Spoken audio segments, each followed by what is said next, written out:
Hey, friend, this is Jeff, Learning to Rise, episode No Idea. But today, I wanted to talk a little bit about how I gained a little weight during COVID 19. And on top of that, I actually stayed with my mom for about 2 weeks when I was transitioning from where I was renting to where I'm renting now.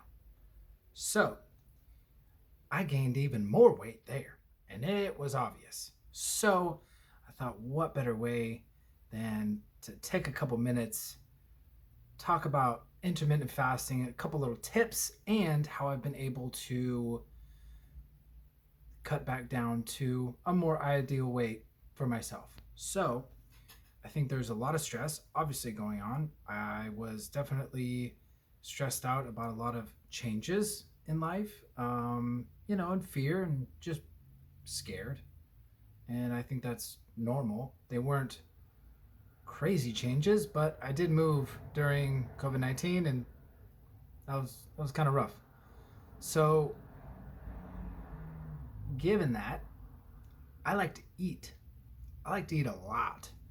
And living back at home for about 2 weeks, like I said, it's so easy, right? Because moms just want to feed you, and they want to take care of you, and it was hard to say no to like brownies and stuff like that. So I probably gained about at least 8 to 10 pounds. At least I could feel it. At least I feel the difference now after I've leaned out a little bit. So I guess I wanted to say that it's okay. It's okay to gain a little weight. There's nothing wrong with that. But if you want to change, in my experience, intermittent fasting, the only way to go, in my opinion. So, what I actually started doing, was I cut out, gosh, I was eating about 2 meals a day, probably twice a day. In like still like an 8 hour window. I would always do 16 and 8, but I just cut it down to 1 meal a day, and I fasted a little bit longer. And I tried to keep that one meal as nutrient dense as possible. So I love acai bowls. You can buy all those amazing little powders, and I even got this stuff called, oh my gosh, Irish moss, and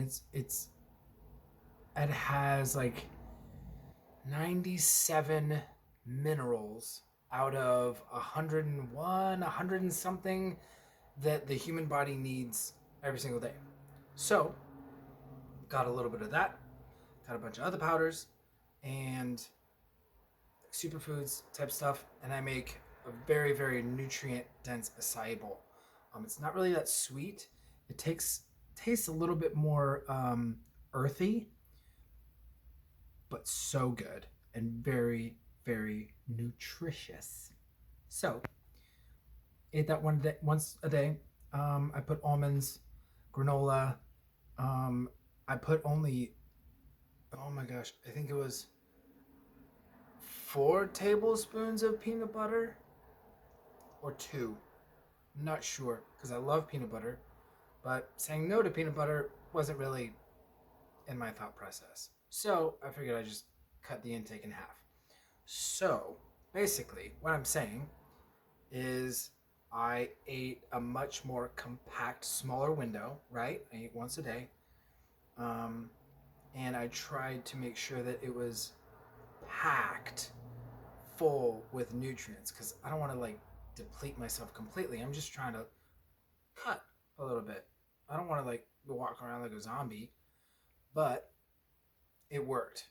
And I haven't weighed myself, but I can see it. I can definitely see it, and I can feel it in the gym working out. I'm not going to the gym, but like my gym's the garage. So in the garage working out, and I can feel it, I can see it, and energy levels are back. I don't feel as groggy, and it was amazing. So, for me, friend, intermittent fasting,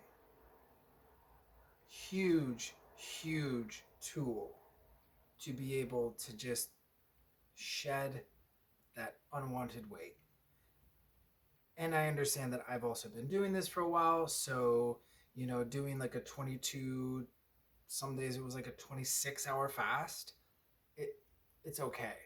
And I know how to set myself up for success with making sure I get enough potassium and salt in my water. I don't want to give you guys like a recipe or whatnot, but you can look up snake juice, the snake juice diet, and on YouTube it will give you like an actual ingredient of how to replenish your electrolytes during a fast, and it just makes it so much easier.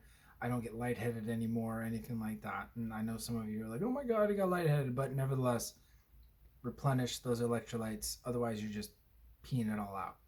So, just want to give a couple little tips. If you'd like to take this any deeper, I made up a free guide, tools and resources guide to intermittent fasting, talking about dry fast, water fast, oh my gosh, prolonged fast and intermittent fasting and the benefits. And I talk about autophagy.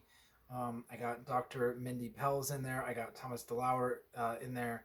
So if you guys want to take this a little deeper, if you're thinking about trying it, I made this little guide that'll help you on your journey and just give you some more information, so that you know what to expect to set yourself up for success.